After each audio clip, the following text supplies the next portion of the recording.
Nabi Sulaiman alaihissalam merupakan seorang raja yang menguasai bangsa manusia, jin, dan hewan. Beliau adalah putra dari Nabi Daud alaihissalam. Sejak usia 11 tahun, ia sudah menunjukkan tanda-tanda kecerdasan, kepandaian berpikir, serta ketelitian dalam mengambil keputusan. Ia juga sering menemani ayahnya, yaitu Nabi Daud alaihissalam, dalam setiap sidang peradilan yang diadakan untuk menangani perkara perselisihan di dalam masyarakat. Setelah dewasa, Nabi Sulaiman membangun Baitul Maqdis dan melakukan ibadah haji sesuai dengan nazarnya. Lalu ia pergi meneruskan perjalanannya ke Yaman. Setibanya di ibu kota Yaman, ia memanggil burung hudhud untuk membantu beliau mencari sumber air di tempat yang kering dan tandus itu. Ternyata burung hudhud yang dipanggil Nabi Sulaiman tidak berada di antara kawanan burung yang selalu berada di tempat yang senantiasa melakukan tugas dan perintah dari Nabi Sulaiman. Nabi Sulaiman menjadi marah bila burung hudhud itu datang tanpa alasan yang cukup jelas. Burung hudhud termasuk jenis burung pemakan serangga. Ia mempunyai paruh yang panjang, berjambul di bagian kepala, berekor panjang, dan berbulu indah beraneka warna. Ia hidup dengan membuat sarang atau lubang pada pohon-pohon kayu yang telah mati. Tak lama kemudian burung hudhud datang dan ia hinggap di tangan Nabi Sulaiman sambil menundukkan kepala karena ia merasa ketakutan. Ia berkata, "Aku telah melakukan penerbangan serta pengintaian dan menemukan sesuatu yang sangat penting untuk diketahui oleh Paduka Tuan. Aku telah menemukan sebuah kerajaan yang besar dan mewah di negeri bernama Sabah yang dikuasai dan diperintah oleh seorang ratu. Aku juga melihat ratu itu duduk di atas sebuah tahta yang megah bertaburkan permata yang berkilauan. Ratu dan rakyatnya itu tidak mengenal Tuhan pencipta alam semesta yang telah mengaruniakan mereka kenikmatan dan kebahagiaan hidup. Mereka tidak menyembah dan sujud kepada Allah, tetapi kepada matahari. Mereka bersujud kepada matahari di kala terbit dan terbenam. Mereka telah disesatkan oleh iblis dari jalan yang lurus dan benar," kata burung hudhud. Nabi Sulaiman menjawab, "Baiklah, kali ini aku ampuni kesalahanmu. Karena berita yang engkau bawakan ini aku anggap penting untuk diperhatikan. Aku akan menulis sebuah surat dan bawakanlah surat ini ke negeri Sabah, tempat istana ratu yang engkau maksud. Kemudian kembalilah secepatnya, sambil aku menanti perkembangan selanjutnya bagaimana jawaban dari Ratu Sabah atas suratku ini." Burung hudhud terbang kembali menuju negeri Sabah, dan setibanya di atas istana kerajaan, burung hudhud melemparkan surat dari Nabi Sulaiman tepat di depan Ratu Balqis yang sedang duduk di atas tahtanya yang megah. Ia terkejut melihat sepucuk surat jatuh dari udara tepat di hadapan wajahnya.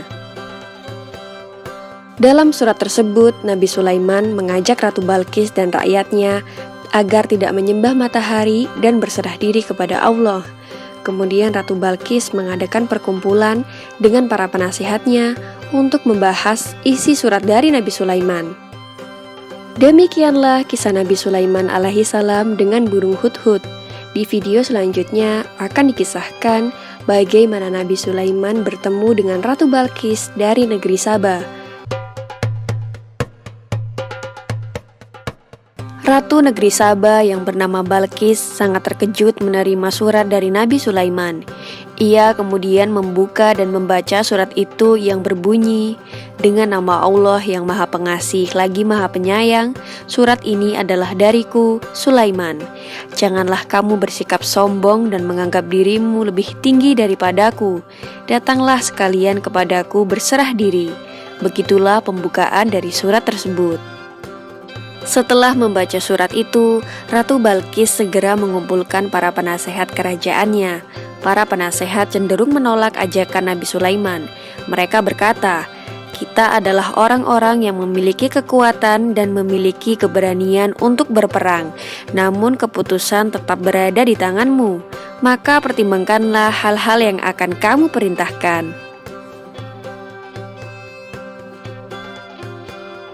Setelah menerima berbagai saran, Ratu Balkis ternyata tidak memilih jalan peperangan. Ia beranggapan bahwa Nabi Sulaiman mungkin iri dengan kekayaan yang dimiliki oleh negeri yang ia pimpin, sehingga Nabi Sulaiman ingin menyerangnya. Oleh karena itu, Ratu Balkis memutuskan untuk mengirimkan sejumlah hadiah kepada Nabi Sulaiman.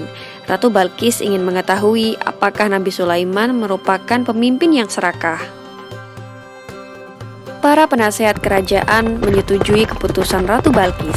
Hadiah itu berupa ratusan kepingan emas dan permata yang dibungkus dengan kain sutra.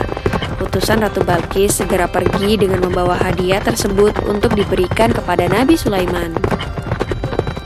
Setelah menempuh perjalanan berhari-hari, utusan Ratu Balkis sampai di istana Nabi Sulaiman. Nabi Sulaiman menerima utusan Ratu Balkis dengan baik. Namun beliau tidak mau menerima hadiah tersebut. Para utusan Ratu Balkis sangat takjub dengan keindahan istana Nabi Sulaiman. Mereka juga tampak keheranan dengan banyaknya pasukan Nabi Sulaiman, dan di antara barisan perang itu terdapat pasukan hewan dan jin.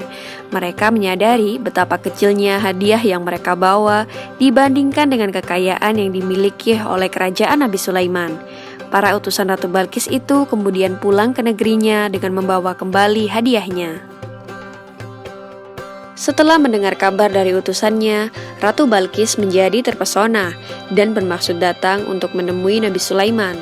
Ratu Balkis memutuskan untuk melihat sendiri kerajaan Nabi Sulaiman. Ia dan beberapa pengawalnya kemudian mempersiapkan diri untuk berangkat menuju ke istana Nabi Sulaiman. Mendengar kabar bahwa Ratu Balkis sedang menuju istananya, Nabi Sulaiman segera mempersiapkan penyambutan kepada Ratu Balkis. Maka diperintahkannya para jin untuk mendatangkan singgasana Ratu Balkis secara diam-diam ketika sang ratu sedang perjalanan untuk menghadap Nabi Sulaiman. Ketika sang ratu tiba beserta para pengiringnya, Nabi Sulaiman menyambutnya dengan menunjuk ke singgasana sang ratu. Nabi Sulaiman berkata, "Seperti inikah singgasanamu?" Ratu Balkis merasa heran dan bertanya-tanya dalam hatinya, bagaimana mungkin singgasananya bisa berada di istana Nabi Sulaiman, padahal ia yakin bahwa singgasana itu berada di istananya ketika ia pergi meninggalkan negerinya. Di tengah keheranan tersebut, Ratu Balkis diantar masuk ke dalam sebuah ruangan yang sengaja dibangun untuk menyambutnya. Lantai dan dinding-dindingnya terbuat dari kaca bening dan berkilau. Ratu Balkis mengira bahwa ia sedang berada di atas sebuah kolam air, dan ia segera mengangkat kain bajunya agar tidak basah. Nabi Sulaiman berkata kepadanya, "Jangan takut, engkau tidak sedang berada di atas kolam air. Apa yang kau lihat itu adalah kaca-kaca bening yang menjadi lantai dan dinding ruangan itu." Ratu Balkis tersipu malu. Ia segera menyadari kelemahan dirinya terhadap kebesaran dan kekuasaan Allah yang ditunjukkan oleh Nabi Sulaiman. Balkis berkata, "Ya Allah, aku telah lama tersesat berpaling darimu, melupakan nikmat dan karunia-Mu, merugikan dan menzalimi diriku sendiri sehingga terjatuh dari cahaya dan rahmat-Mu. Ampunilah aku dan kaumku. Aku berserah diri bersama Sulaiman nabimu dengan ikhlas dan penuh keyakinan. Kasihanilah diriku ya Allah, Tuhan yang Maha Pengasih dan Maha Penyayang." Demikianlah Ratu Balkis akhirnya menikah dengan Nabi Sulaiman, dan kerajaan Sabah dengan kerajaan Sulaiman akhirnya disatukan. Mereka pun hidup bahagia sampai akhir hayatnya. Semoga kisah ini dapat bermanfaat bagi kita semua dan tidak lupa diri meskipun diberi kelebihan oleh Allah, karena apa yang kita punya saat ini hanyalah titipan semata. Amin ya rabbal alamin.